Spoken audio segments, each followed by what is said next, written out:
Thank you very much, Tom. You know, Yellowstone is a place, actually with the National Park Service, I think began to gain and build its knowledge and skills to be good stewards of this land and of its water and of its wildlife and of its cultural traditions. It's also the place where the National Park Service began to explore and gain new knowledge around how we would inform, engage, and excite visitors like all of you about these wonderful places called national parks.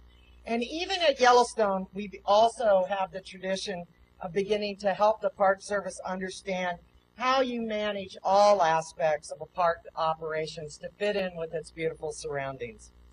We've learned how to design buildings to create visually appealing structures to fit in with these majestic settings, and one of the first to embody and reflect those principles is the Old Faithful Inn, which stands right over there, still today, more than 105 years ago it was built. And that rustic style, beautiful lodge, you can applaud that lodge, she loves it. You know, the rustic style buildings in the Park Service, and especially this one made from native wood and stone, were soon emulated by parks across the country. And an actual architectural style emerged because of that creativity and imagination, which today we know it as parkitecture. One of the tests we faced in designing the building behind me, the new Visitor Education Center, was coming up with a building which was distinctive yet contemporary while complementing the historic structures that surround us and are nearby where we stand today. Now, I've already been asked by somebody this morning, and I know I'll be asked by many people over time. I want to draw your attention to the roof line of the new building for a moment behind me. And we've been asked, as it went up and was getting finished, what is that metal scalloping along the roof line? Does it have something to do with shedding snow in the winter? And while it certainly will help the shedding of snow in the wintertime, the designers actually came up with this pattern to break up the straight lines of the structure and to complement the mountains that you see in the distance and surrounding you in this beautiful place. Before introducing our next speaker, I'd like to take just a couple moments to recognize many of the special guests that are in our audience this morning. First, we're pleased to have with us the man who spent the better part of 2 decades representing the great cowboy state of Wyoming back in Washington, D.C., Senator Al Simpson. Will you please stand? And he's joined this morning with his wife, Ann.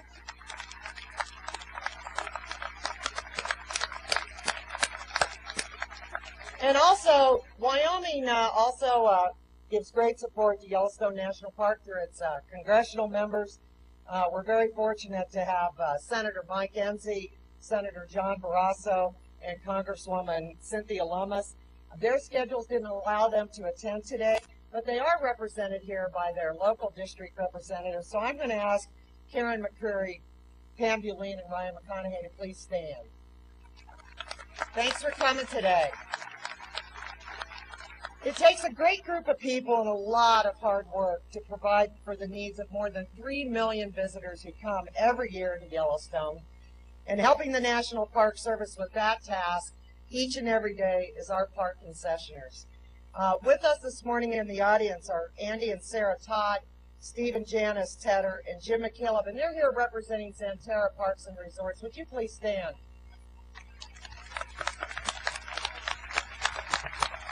Thank you very much. We also have in the audience Kevin Kelly, Derek Zawicki, and Pete Donow, and they represent Delaware North and the Yellowstone General Stores, and I thank them very much. Please stand, gentlemen.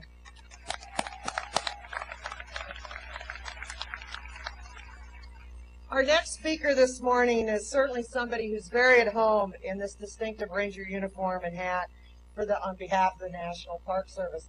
John Jarvis has served in a variety of parks and positions after he first began his career back in 1976 in Washington, D.C. as a park interpreter.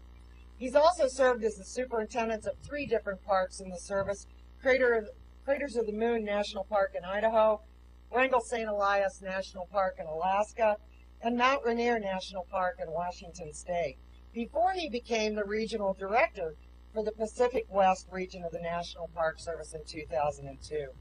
This past October, John became, and I might say to the great joy and gratitude of all the employees in the National Park Service, John in October became the 18th Director of the National Park Service.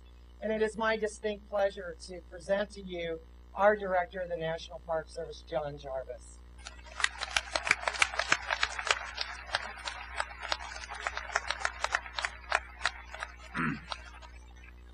Well, thank you, Suzanne, and everyone here that made this day, this extraordinary day, possible.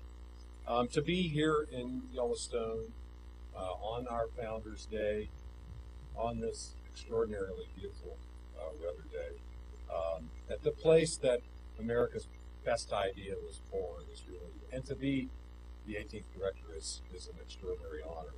You know, as the director, I have set 4 priorities for the National Park Service that I believe will help lead us into the next century of stewardship and public enjoyment of these extraordinary places. And this facility and this location really, I believe, embodies, if not exemplifies, those 4 priorities. And I want to just sort of click them off. The first is that it's about the workforce. And those of us who wear the green and the gray are supported by an army of partners like our cooperating association and the foundation and the friends groups and the concessioners and our volunteers.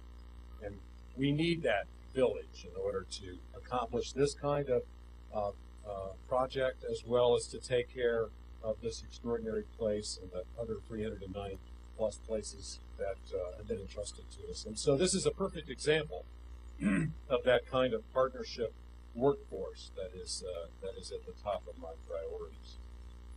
The second is education. I believe that the National Park Service is an education institution, not yet fully recognized as that.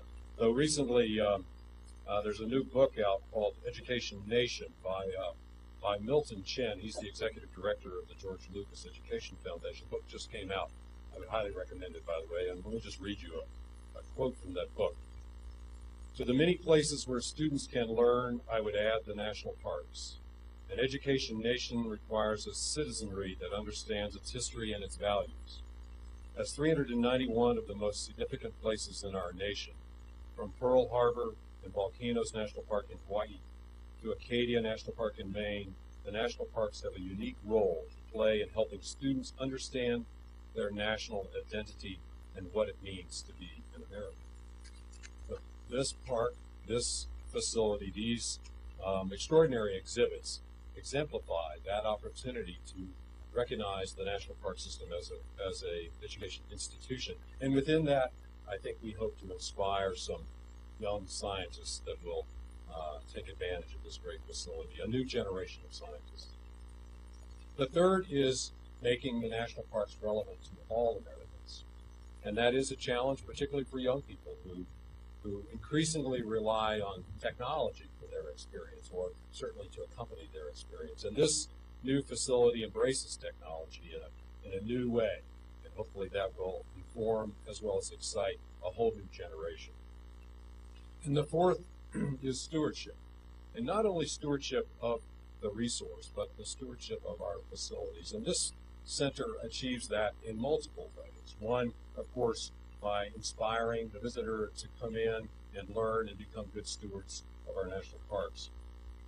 But also, as Suzanne indicated, its setting here in this great historic site, that it fits and achieves the goals of being sensitive to the environment. And then last but not least, and probably most importantly in some ways, that I believe that the National Park Service should be an exemplar, should be a world leader in sustainability. And this building, achieving its Gold LEED certification, is exactly on point to do that. I have a quote here from Richard Fredrezzi, the founding chairman of the U.S. Green Building Council, about this building. The best green buildings do more than just quietly save water, energy, and resources. The best green buildings speak volumes, sharing their message with all who visit and leaving their occupants inspired. The best green buildings are teaching tools. And when visitors to Old Faithful, one of our country's most inspiring and popular natural wonders, come to awe at its natural beauty, They will also learn how our building can protect and preserve the natural world for generations to come. And where better to learn that critical lesson than our first national park. So we have the actual plaque for gold certification for LEED in this building.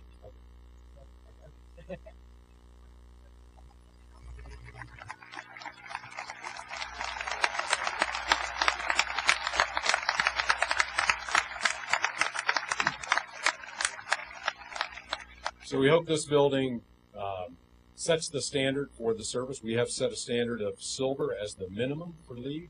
This one's gold. That's just great. Yellowstone and the other 391 national parks were created because Americans decided it was important to preserve places of stunning natural beauty, places of struggle and success, invention and art, places that tell the stories of all of those who have come before us, and they send messages to those who will come after we are gone. Nearly 100 years ago, the National Park Service was entrusted with the care of these places, and we are honored to do that. We are honored to take care of these places for you, for all of you that come and enjoy these places, and we are honored to recognize this great facility today. Thank you.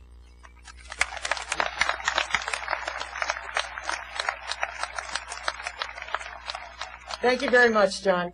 You know, the act that created the National Park Service on this day back in 1916 gave a very strong direction to the new agency. It was to conserve the scenery and the natural and historic wild objects and the wildlife therein, and to provide for the enjoyment of the same. Helping visitors to enjoy Yellowstone and helping them to understand the role they play in protecting this place and nearly 395 other sites throughout the service like it for future generations is the most important thing we do in our mission every day in the National Park Service. It was certainly in the forefront of our minds as work began on this new visitor center more than 10 years ago. We're very proud of the exhibits inside the building, their educational aspects. And one of the things I know you're going to enjoy when you get inside the building in a few minutes is the Young Scientist Exhibit Hall and a classroom, which actually includes the model of an erupting geyser.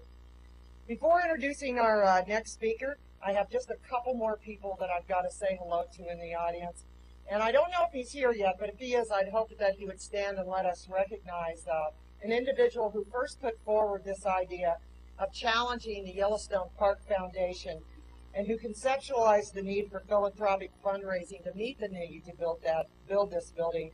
And that's the former superintendent of Yellowstone National Park, Mr. Mike Finley. Mike, are you in the audience this morning?